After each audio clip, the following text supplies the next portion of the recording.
Hi అండి, welcome to Missamma చెప్పే కథలు. ఈరోజు మీరు వినబోతున్న కథ గడుసు పెళ్ళాం. ఈ కథను రచించిన వారు ఎస్ గోపాలరావు గారు. ఒక ఊరిలో ఒక సంసారి ఉండేవాడు. అతను పెళ్లి చేసుకున్న మనిషి చాలా గడుసుది. మొగుడు మెత్తనివాడు కావటంతో ఆమె మరింత కొరకరాని కొయ్యి అయింది. భార్య కాపరానికి వచ్చిన కొత్తలో భర్త అచ్చంగా మగ పనులే చేసేవాడు. కానీ రాను రాను ఆడ పనులు కూడా ఒక్కొక్కటే అతనిపై పడసాగాయి. అతని భార్య పొలం పనిలో ఆవగించదైనా సహాయపడకపోగా ఇంటి పనులు కూడా అతనికే అంటగట్టింది. ఆవులను అతనే చూడాలి, మేకలను అతనే చూడాలి.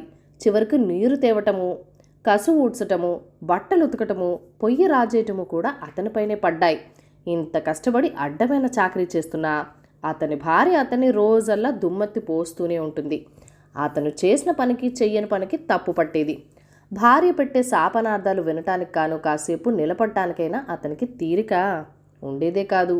అందుచేత అతను పనుల మీద అటు ఇటు తిరుగుతూ ఉంటే భార్య ఒక చోట నిలబడి అతనికి వినపడేలాగా గొంతెత్తి, నీకొక్క పని చేత కాదు, ఏది ముందు చేయాలో ఏది వెనక చేయాలో తెలీదు, ఇంత చేతగాని మొగుడుతో నేను ఎట్లా కాపురం చేసేదంట అని చుట్టుపక్కల మైలు దూరం వినపడేటట్టు కేకలు పెట్టేది. భార్య ఎంత చేస్తున్నా ఆ మానవుడు నోరెత్తక అన్నీ పడేవాడు. అతనికి అటువంటి భార్యతో ఘర్షణ పడడం ఎంత మాత్రం ఇష్టం లేదు.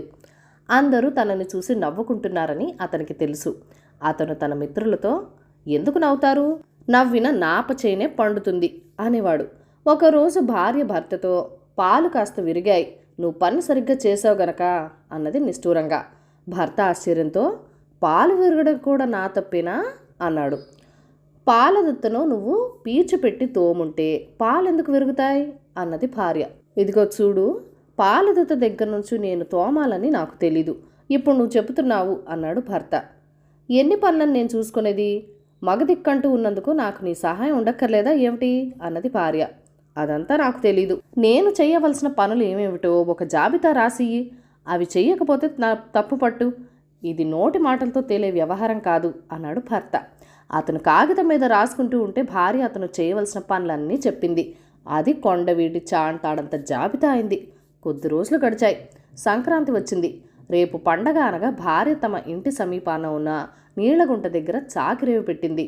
భర్త బట్టలు ఉతికి పిండి అందిస్తుంటే భార్య వాటిని ఆరవేస్తున్నది. ఈ పని చేస్తున్నంతసేపు ఆమె భర్తను తిడుతూనే ఉన్నది.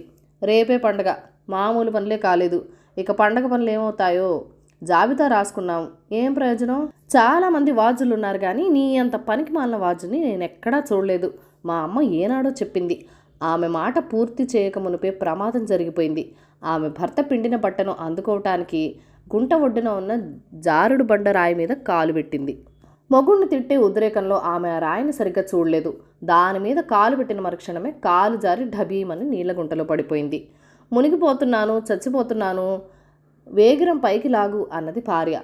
మునిగిపోవులే, గుంట అట్టే లోతు లేదు, నీ మెడ వరకే నీరున్నది అన్నాడు భర్త. చలికి ఒళ్ళంతా బిగుసుకుపోతున్నది, వేగిరం నన్ను పైకి తీ అన్నది భార్య చలికి వణికిపోతూ. అదెట్లా, జాబితాలో నేను చేయవలసిన పనులు చాలా ఉన్నాయి, ఇది జాబితాలో లేని పని అన్నాడు భర్త. నన్ను ముందు పైకి తీస్తావా తీయవా, అమ్మయ్యో జలగలు అని భార్య చావుకేక పెట్టింది. మనం చేసుకున్న ఏర్పాటు అప్పుడే మర్చిపోయినట్టున్నావు, కావలిస్తే ఇంటికి పోయి జాబితా తెచ్చి వినిపిస్తానుండు అంటూ భర్త జాబితా తెచ్చి చదవసాగాడు. భార్య చలితోనూ జలగల భయంతోనూ వణికిపోతూ హీనస్వరంతో, చచ్చిపోతున్నాను, ఆ జాబితా చింపి పారేసి నన్ను ధబాలను బయటికి తీద్దు, నీకు పుణ్యం ఉంటుంది అన్నది. ఆ మాట అన్నావు బాగుంది, ఈ జాబితా ఇక మనకు పని లేదు, ఇక నుంచి నువ్వు ఆడ పనులు చేయి, నేను మగ పనులు చేస్తాను, అందుకు సమ్మతమేనా అన్నాడు భర్త. భార్య సరేనన్నది. భర్త ఆమెను గుంటలో నుంచి బయటికి లాగి ఇంటికి తీసుకుపోయి చలిమంట వేశాడు. ఆ తర్వాత భార్య అతన్ని ఎన్నడూ పల్లెత్తు మాట అనలేదు, తన పనులు అతనికి చెప్పనూ లేదు. ఉప్పు కషాయం. ఈ కథను రచించిన వారు బి శకుంతల గారు. ఓ గ్రామంలో ఒక ఆసామి ఉండేవాడు. ఆయనకు ఒక కొడుకు కూతురు ఉండేవారు. కాలక్రమాన కొడుకుకు పెళ్ళై కోడలు కాపురానికి వచ్చింది. దాంతో ఇంట్లో ముగ్గురు ఆడవాళ్ళయ్యారు. ఆసామి భార్య, కోడలు, కూతురు. ముగ్గురు ఆడవాళ్లున్న ఒక కొంపలో ఏదో ఒక అవకతవక జరుగుతూనే ఉంటుంది. ఈ ఇంట్లో ఇద్దరు ఆడవాళ్ళు తల్లి కూతుర్లే గనక వారిద్దరి పద్ధతులు ఇంచుమించు ఒకటిగానే ఉండేవి. పోతే కోడలు పరాయి పిల్ల. ఆమె అలవాట్లు వేరు, ఆమె పనులు చేసే తీరు వేరు. ముందు ఆ పిల్ల చేత తమ పద్ధతులు మార్పించడానికి తల్లి కూతుర్లు చాలా శ్రమ పడుతూ ఉండేవారు. కోడలు గనక ఆమెకు చెప్పినా తెలియదన్నట్లు కూడా భావించి చెప్పిన విషయాన్ని మళ్ళీ మళ్ళీ చెబుతూ ఉండేవారు. ఓ రోజు ఆసామి బామ్మర్ది చుట్టపు చూపుగా వచ్చాడు. అవకతవకలు జరిగితే తన అన్న ఏమనుకుపోతాడో అని ఆసామి భార్య ప్రత్యేకంగా జాగ్రత్త పడసాగింది. ఆమె బిందె తీసుకుని బావికి వెళ్తూ కోడలతో, ఏమే, పొయ్యి మీద పులుసు కాగుతున్నది కానీ అందులో గుప్పడు ఉప్పు వేయి, మళ్ళీ మర్చిపోగలవు జాగ్రత్త అని వెళ్ళింది. 2 రోజుల క్రితం కోడలు పులుసులో ఉప్పు వేయటం మర్చిపోయింది. ఆ సంగతి కోడలికి జ్ఞాపకం చేసే ఉద్దేశంతో అత్తగారు అలా అన్నది. చేతిలో పని అయిపోగానే కోడలు పులుసు కళాయిలో ఇంత ఉప్పు వేసి వేరే పని చూసుకోబోయింది. మరి కాసేపటికల్లా ఆడబిడ్డ పిడికలు గోడ కొట్టడం ముగించి చేతులు కడుక్కొని వంటింట్లోకి వచ్చి పొయ్యి మీద కాగుతున్న పులుసు చూసింది. ఆ తెలివి తక్కువ మొద్దు ఎలాగో పులుసులో ఉప్పు వేయటం మర్చిపోతుంది. ఆవిడ తరహా నాకు తెలుసు, మామయ్య వచ్చాడు కూడాను అనుకుని ఆమె ఒక పిడికెడు ఉప్పు తీసి పులుసులో వేసి గొడ్లకు మేత వేయబోయింది. ఇంతలో అత్తగారు నీళ్ళ బిందెతో తిరిగి వచ్చి పొయ్యి మీద పులుసు చూసి, ఈ మొద్దుకు మళ్ళు జ్ఞాపకం చేయటం కంటే నేను చూసుకోవటం నయం అంటూ ఒక గుప్పడు ఉప్పు తీసి పులుసులో వేసేసింది. మధ్యాహ్నం ఆసామి ఆయన బామ్మర్ది భోజనాలకు కూర్చున్నప్పుడు బామ్మర్ది ముందు పులుసు ముద్ద నోట్లో పెట్టుకుని, ఇదేమిట్రా, ఇందులో ఉప్పు వేయటం మరచారా ఏమిటి అన్నాడు. వెంటనే ఆసామి భార్య, అదేమిటన్నయ్యా, నేను పులుసులో ఉప్పు వేసానే అన్నది ఆశ్చర్యంగా. వెంటనే కూతురు, నేను పిడికెడు ఉప్పు వేసానమ్మా అన్నది. మీరు ఉప్పు వేయటం మరవద్దన్నారుగా, అందుకని నేను ఉప్పు వేశానత్తయ్యా అన్నది కోడలు. అలా చెప్పండి, అందుకే పులుసు ఉప్పు కాషాయమైంది అన్నాడు ఆసామి బామ్మర్ది నవ్వుతూ. తమ ఇంటి ఆడవాళ్ల మధ్య ఐకమత్య లేకపోవటం చూసి ఆసామికి కోపం వచ్చింది. ఇక నుంచి ఇంట్లో మీరు ఎవరి పనులు వారు చేసుకోవాల్సిందే కానీ ఒకరి పనులు ఒకరు చేయటానికి వీల్లేదు అని శాసించాడు. అంతటితో ఆ ఇంట్లో జరిగే అవకతవకలన్నీ నిలిచిపోయాయి. తొందరపాటు. రత్నగిరి సంస్థానాధీశుడు రత్నభూపతి వేటకు వెళ్ళి ఒక పుల్లి వెంటబడి పరివారానికి దూరమై దారి తప్పాడు. దారి తెలుసుకొని తిరిగి రాజభవనానికి చేరేసరికి బాగా పొద్దుపోయింది. అర్ధరాత్రి సమయంలో తన శయన గృహంలోకేసి వెళ్తూ ఉండగా గవాక్షం గుండా శయన మందిరంలో కనిపించిన దృశ్యం చూసి దిగ్భ్రాంతి చెందాడు. తన తల్పంపై పరాయి పురుషుడొకడు పడుకుని ఉన్నాడు. తలపై పిడుగుపడ్డట్టు హతాశుడయ్యాడు రాజు.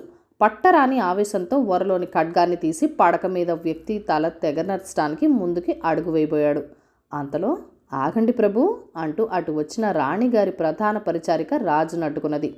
రాజు మానసిక స్థితిని గ్రహించిన పరిచారిక, ఆవేశపడకండి ప్రభు, తమ తల్పంపై ఉన్నది మహారాణి గారే. విచిత్ర వేషధారిణి అంటే రాణిగారికి మహాశారద అని మీకు తెలుసు కదా.